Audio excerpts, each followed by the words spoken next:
Bonjour à tous et bienvenue pour cette nouvelle vidéo, j'espère que vous allez bien. Je vous retrouve donc aujourd'hui pour un point lecture où je vais vous parler de mes 4 dernières lectures. Donc il y en a 2 numériques et 2 en version brochée. Donc sans plus attendre, on passe tout de suite au point lecture. Donc je vais commencer par vous parler de À pas de loup d'Isabelle Villain, paru aux éditions Tornada. Ça fait plusieurs années maintenant que je suis en partenariat avec cette maison d'édition et j'ai lu tous les romans de cette autrice paru chez eux et à chaque fois voilà, j'adore. Elle arrive à construire une intrigue vraiment bien ficelée. Et ici, dans ce roman, évidemment, ça ne déroge pas à la règle. Alors, de quoi ça parle?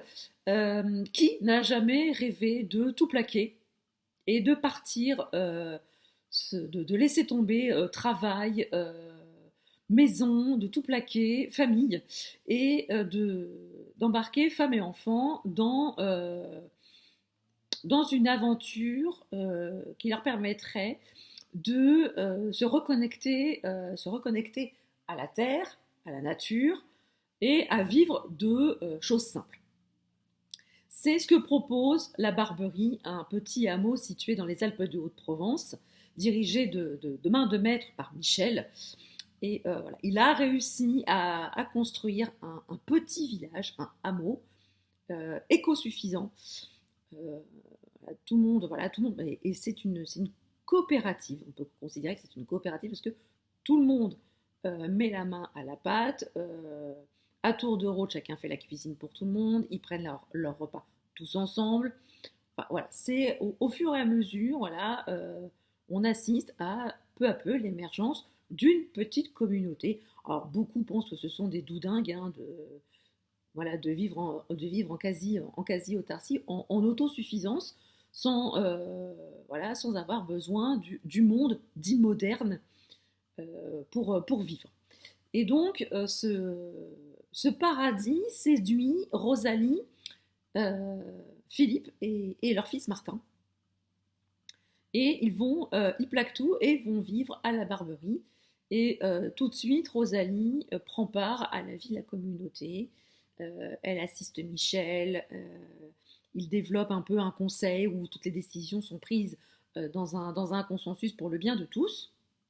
Jusqu'au jour où il se passe un événement qui conduit à l'éviction de Philippe. Philippe est ni plus ni moins rejeté de la communauté. Il est, comme on dit, excommunié, si je peux prendre un terme biblique. Il est chassé, tout simplement, de la communauté. Or, on ne sait pas tout de suite ce qui s'est passé, mais Rosalie, du coup, se retrouve seule avec son fils à vivre dans cette communauté et elle prend encore de plus en plus de place dans cette fameuse communauté jusqu'au jour où Martin disparaît. Elle ne le retrouve plus chez eux et elle comprend très vite que c'est Philippe, son mari, qui l'a enlevé. Et ses doutes sont confirmés assez vite parce qu'il lui envoie un texto pour lui dire bon, ben voilà, Martin est avec moi, ne t'inquiète pas, je voulais passer du temps avec lui, ça fait 2 ans que je ne l'ai pas vu, je veux passer du temps avec mon fils, je te le ramènerai à la fin de la semaine. Bon, alors, elle est semi-inquiète hein, quand même parce que voilà, elle sait que Philippe ne fera pas de mal à Martin, c'est son père, il l'aime plus que tout. Néanmoins, elle n'est pas tout à fait à l'aise dans ses baskets. Mais bon, la vie de la communauté étant ce qu'elle est, elle empêche les autres membres de la communauté d'appeler la police pour que celle-ci récupère Martin le plus vite possible. Et voilà, bon, on peut comprendre ses réticences. Moi, au début, je comprenais ses réticences. J'ai dit, bon, voilà, on ne savait pas ce qui s'était passé, mais elle faisait encore confiance à son ex-mari pour ne pas faire de mal à leur fils. Et puis, parallèlement à ça, on a une enquête sur diverses agressions, des agressions violentes, où les victimes se retrouvent tabassées, mais à un point... alors, si les victimes survivent, c'est bien. Si les victimes ne survivent pas, on retrouve quand même les victimes dans un état lamentable. Les scènes sont chocs hein, quand même. Hein. C'est même plus un passage à tabac, c'est un acharnement. Hein, et c'est pas de l'acharnement thérapeutique. Et donc du coup, on suit des enquêteurs qui essaient de savoir ce qui se passe, car il y a plusieurs victimes de violences dans la région et ils peinent à faire le lien entre toutes ces victimes. Et puis, Rosalie va prendre la tête de la communauté. Elle va, ça va être elle, la tête pensante de cette communauté. Et petit à petit, on va voir tout ce qu'elle a fait. On apprend pourquoi son mari a été chassé de la communauté. Et on se dit, ah oui, quand même, elle a quand même été jusque-là. Et au fur et à mesure du récit, on arrive encore à une scène et on se dit, non, elle va pas aller jusque-là quand même. Et si, elle va encore plus loin. Et quand on arrive à la fin du livre, on se dit, eh ben, on n'est pas au bout de... Je peux vous dire que vous n'êtes pas au bout de vos surprises avec Rosalie, parce que sous couvert d'une jeune femme pleine de vie, aimante, généreuse, gentille, eh ben, au fur et à mesure du récit, on s'aperçoit que cette image polissée, cette image lisse de Rosalie est bien loin. Et quand je dis bien loin, on est vraiment aux antipodes de ce qu'elle est réellement, car au fur et à mesure du récit, on gratte un petit peu ce vernis de, de douceur, de gentillesse, et on s'aperçoit quand même que c'est vraiment pas ce qu'elle semble être. Et aussi, on alterne aussi dans ce roman avec des chapitres où on nous présente les différentes familles qui sont venues s'installer à la Barberie. On connaît un petit peu leur histoire, leur passé, et on comprend un petit peu pourquoi ils en sont arrivés à tout plaquer et à retenter leur chance à la Barberie. Après, le concept de base n'est pas mauvais. Après, tout dépend dans les mains dans lesquelles on laisse ces communautés.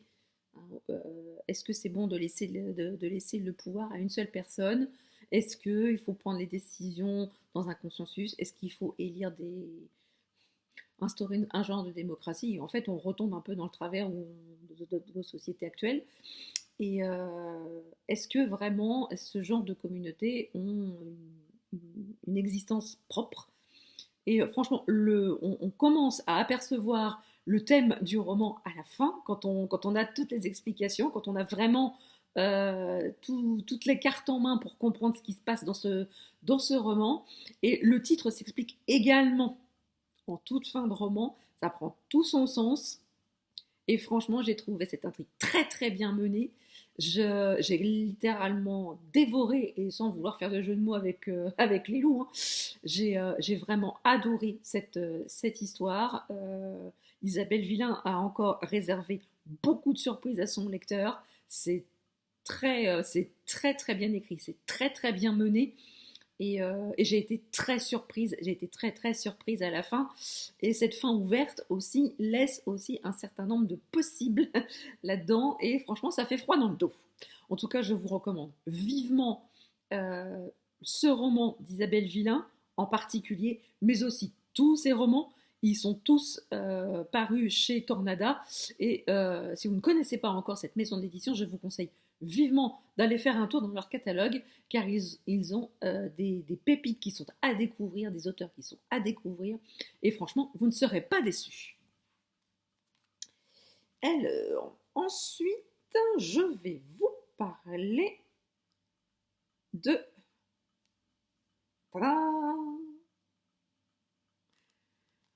Je vais vous parler de L'Enfant Étoile de Catherine Engberg, paru aux éditions Fleuve Noir. Alors, il est sorti début janvier. Donc ici, on va se retrouver à Copenhague. Donc là, du coup, on change complètement d'endroit. Hein, il s'acaille à mort, hein, quand même là-bas. L'histoire commence avec la découverte d'un cadavre. Hein, vous allez me dire, c'est gay. On commence l'histoire avec la découverte d'un cadavre d'une jeune fille dans son appartement. Elle a été violentée et son visage a été tailladé au couteau. Il y a un espèce de dessin qui a été représenté avec cette découpade. Et alors déjà, l'état du corps ne permettait pas l'identification. Il a fallu procéder à des analyses pour trouver qui était cette jeune femme.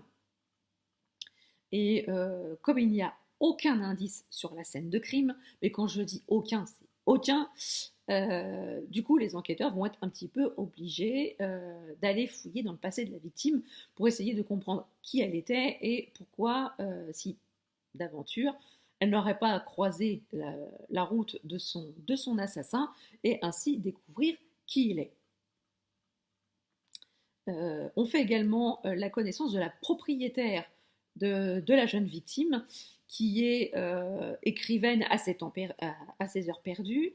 Et au fur et à mesure de l'enquête, ils vont s'apercevoir que l'histoire qu'écrit la propriétaire de l'immeuble n'est autre que le récit au détail près du meurtre de la jeune femme qui a eu lieu un étage plus bas.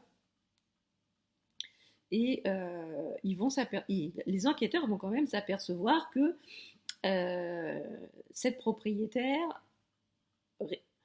a potentiellement un lien avec l'assassin, car elle va communiquer avec lui par le biais de son manuscrit.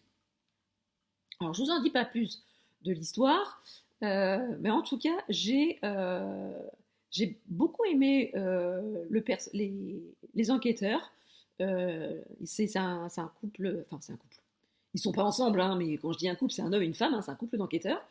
Lui se remet péniblement d'une séparation d'avec son ex-femme.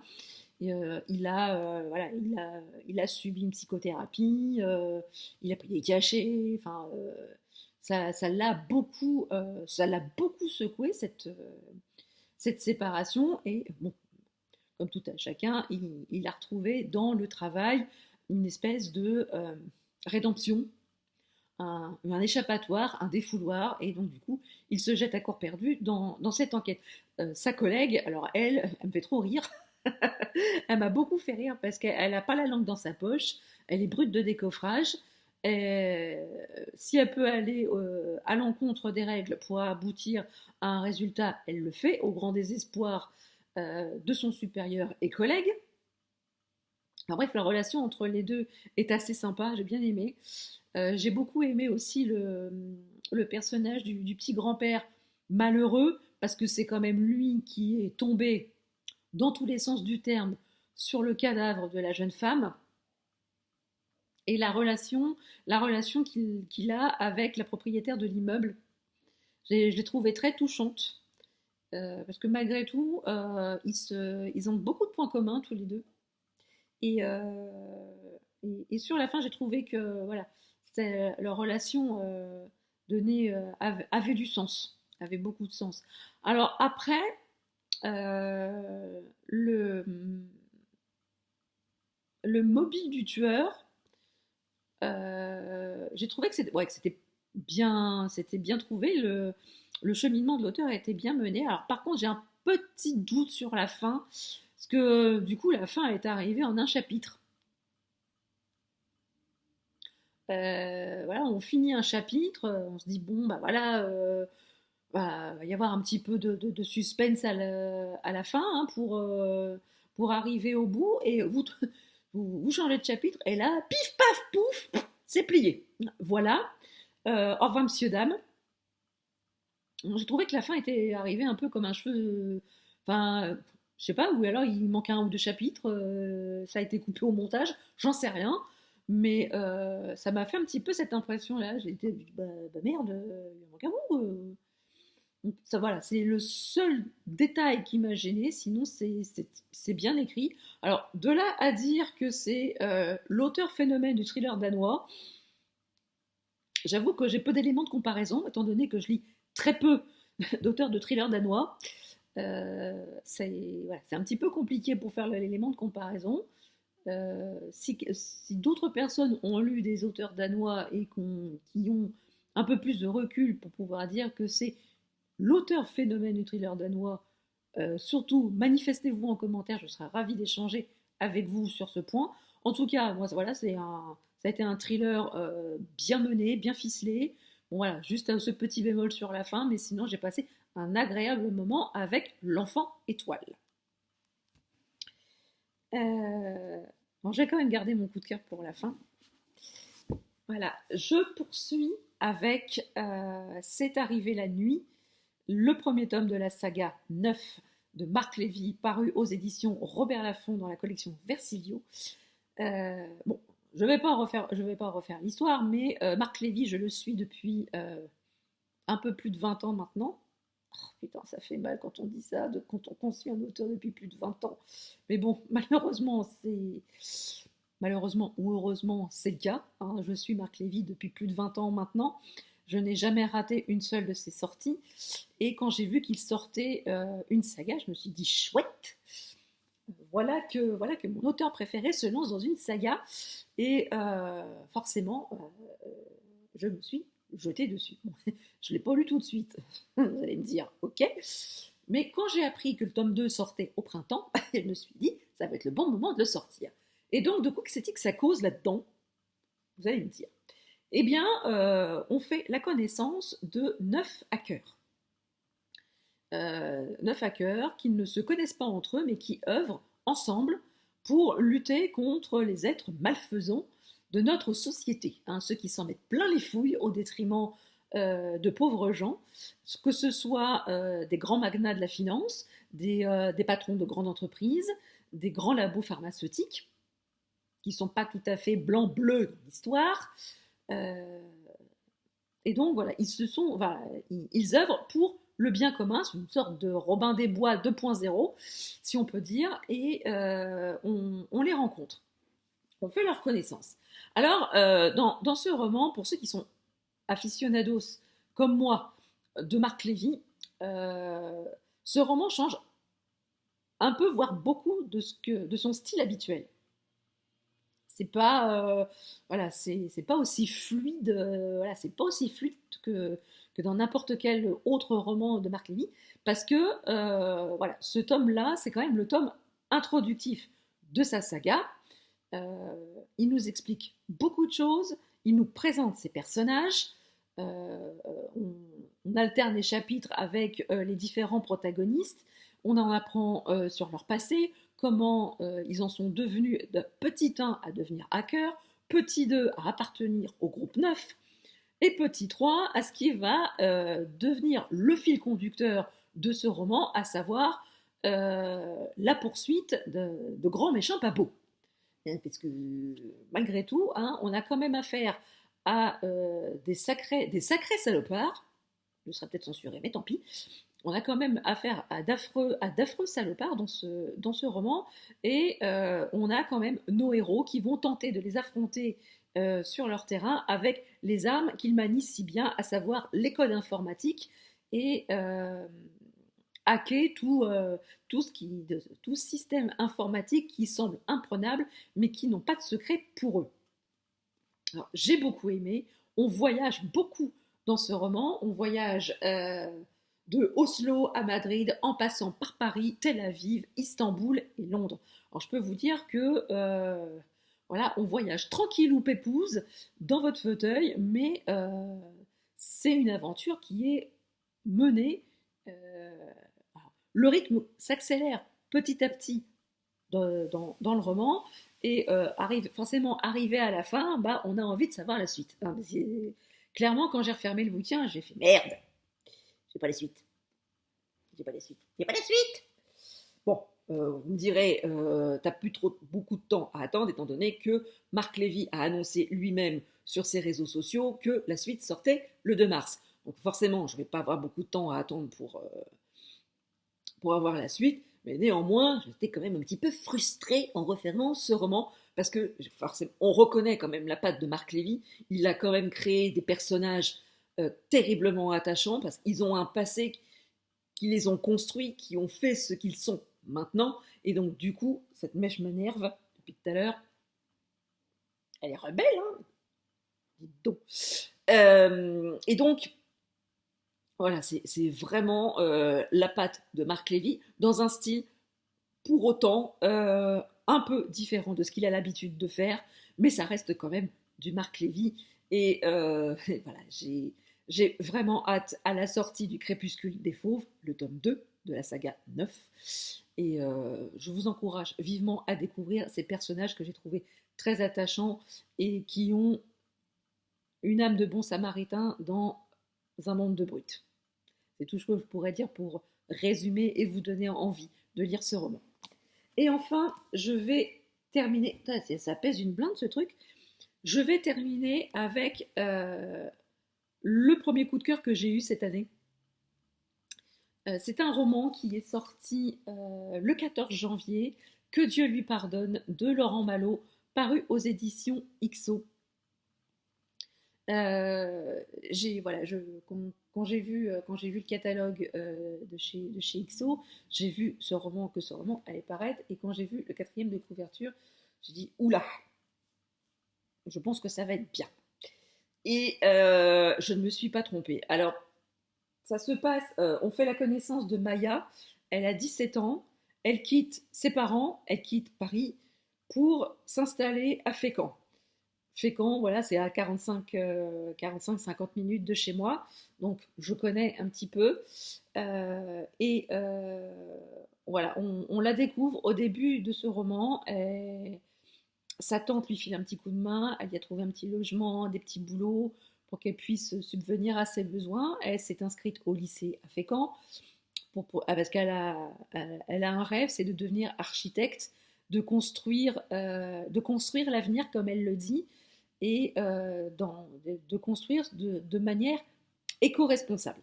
Parce que elle a aussi à cœur de prendre soin de son monde, et rien de tel que de protéger la planète et d'être en harmonie avec elle. Et bon, elle vit sa petite vie, et elle va faire la connaissance de Lucien, un petit garçon de 6 ans qui vit dans l'appartement à côté du sien. Et elle va très vite se lier d'amitié avec ce gamin.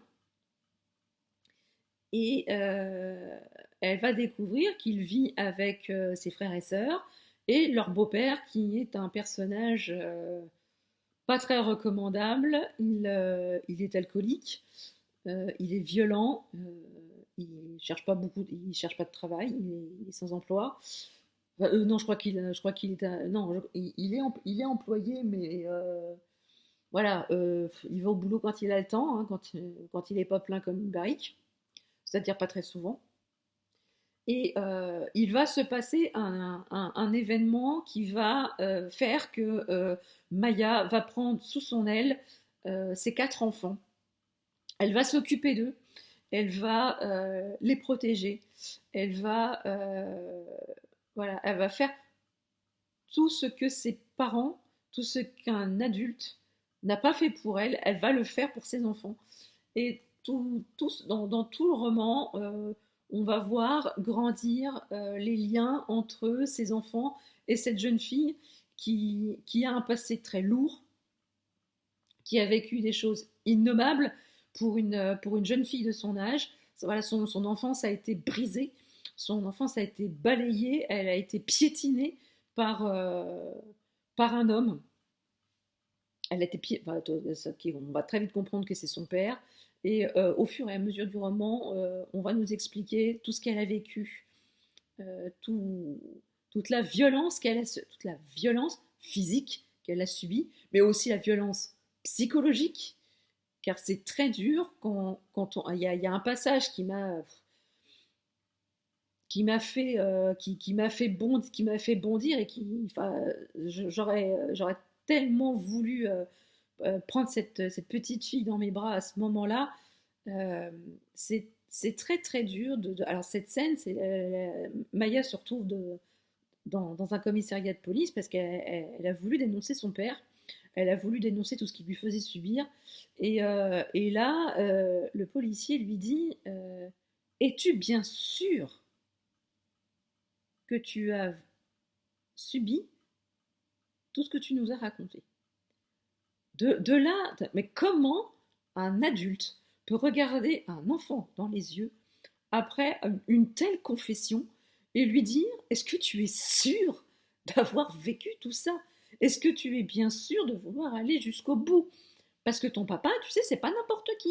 Ton papa, il a de l'influence. Ton papa, il fait de la politique. Ton papa, c'est quelqu'un de connu. Euh, voilà, on se range du côté de l'adulte parce que c'est l'adulte qui a le pouvoir au lieu de protéger un gamin qui subit la colère et toute la violence de ce bonhomme. Et voilà, on a, enfin, comment peut-on justifier ça? Et on parle aussi de toutes ces personnes qui ferment les yeux, qui sont parfaitement au courant de ce qui se passe, que ce soit dans le cercle proche ou dans le voisinage. Tout le monde sait ce qui se passe, mais tout le monde ferme les yeux. Tout le monde voilà, monte le son de la télé plutôt que de ne pas entendre les cris et les bruits de coups dans les murs. Et c'est vraiment très très bien expliqué dans ce roman. Tout est décrit dans ce roman, mais voilà, on ne tombe pas dans le pathos, on ne tombe pas dans le voyeurisme. C'est écrit, toute l'histoire de Maya et de ses enfants est écrit avec une plume qui rend, malgré toutes, toutes les choses affreuses qui leur sont arrivées, ça décrit un peu la lumière. C'est une plume lumineuse, c'est une plume qui donne, voilà, c'est une histoire qui donne de l'espoir à toutes les victimes de cette violence, parce que voilà, c'est un roman qui est basé sur la violence faite aux enfants, mais sur la violence en général, sur les proches. Et c'est vraiment très très beau. J'ai beaucoup aimé la relation entre Maya et ses gamins, et notamment Maya et le petit Lucien, parce que le petit Lucien, il a 6 ans, mais il a tout d'un grand. Voilà, c'est un gamin précoce, hein, il a des réflexions d'adulte, il a une sensibilité énorme pour le cœur d'un tout petit bonhomme.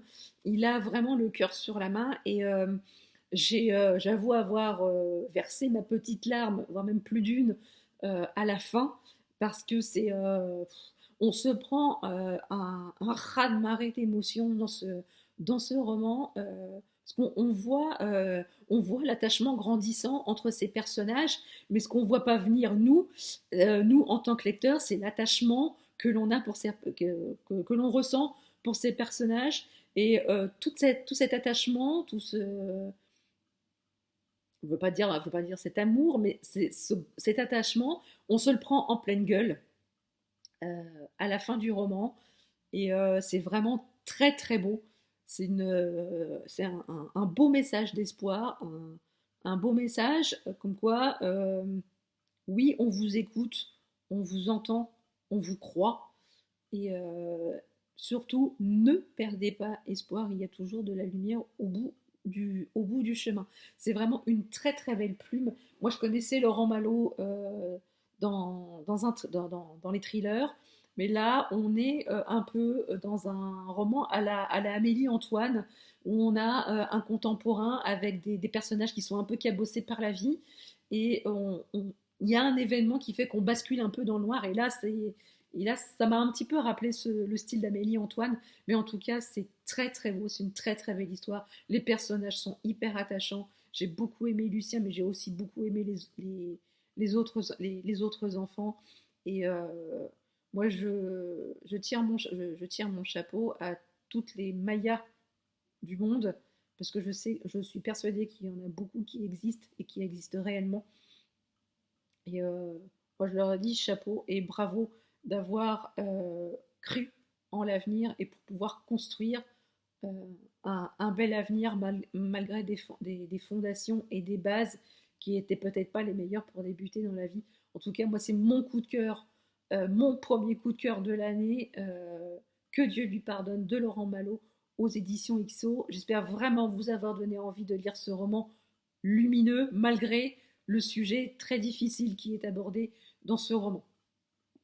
Donc voilà, cette vidéo est à présent terminée. J'espère qu'elle vous a plu. On est quand même à 30 minutes.